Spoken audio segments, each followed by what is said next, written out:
Is there a seconder for the motion? You'll second the motion. Thank you. I give the call to the member for Hasluck. Deputy Speaker, I was always told that the first rule of public speaking is to take a deep breath, so here I go. Breathing is one of the simplest daily actions that we so often take for granted.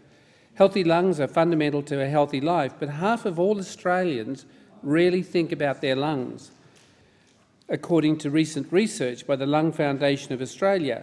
Most Australians think they have no lung health issues, and so lung disease often goes undiagnosed. Most are unaware of the symptoms, which can be as common as a cough or a feeling of breathlessness that many will attribute to being unfit or out of shape. At least 1 in 10 Australians do in fact have lung disease. That figure is highest in children and older Australians. Lung disease is not just cancer. It ranges from illnesses we hear about commonly, asthma, bronchitis and the flu, to those who think of the other diseases that are serious include lung cancer, mesothelioma and chronic obstructive pulmonary disease, or COPD. Typically, younger Australians suffer from asthma and older Australians suffer from lung cancer or COPD. Indigenous Australians die of lung diseases at a rate 3 times higher than other Australians. It's easy to focus on the facts and figures about lung diseases, but it's harder to imagine what life is like for those experiencing it. I've had asthma since the age of 27. As a young schoolteacher, I remember having to walk away from the blackboard and reach for a Ventolin inhaler in the middle of teaching my class, hoping I wouldn't lose the attention of my lively class. Now, as a member of Hasluck, I take my puffer each morning and night and take care to carry it with me as I visit local businesses and schools in my electorate. I even have it with me here in the chamber today. In my case, the saying, "take time to stop and smell the roses," is more a case of taking time to keep my lungs healthy by monitoring my breathing patterns and living an active lifestyle, although not actively enough.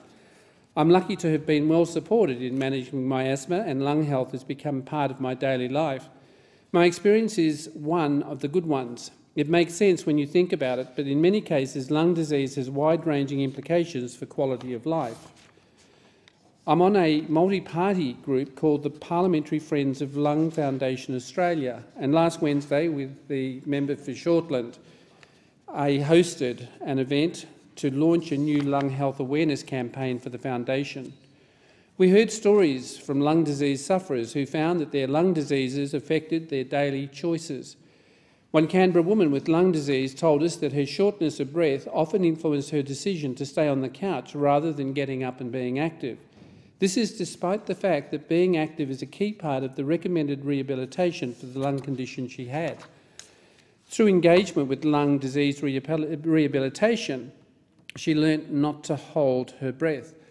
But what was interesting, when my asthma onset at the age of 27, I, like every other Australian, took my lungs for granted, that we are immortal with our lungs, and yet it is an organ that has a profound impact on so many other parts of the body.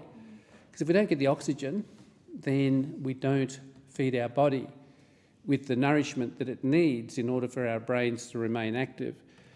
I know that my way of challenging that irrefutable fact that I had asthma was to not seek medical treatment, but to try and exercise actively until I was told that it only takes 4 minutes to kill you.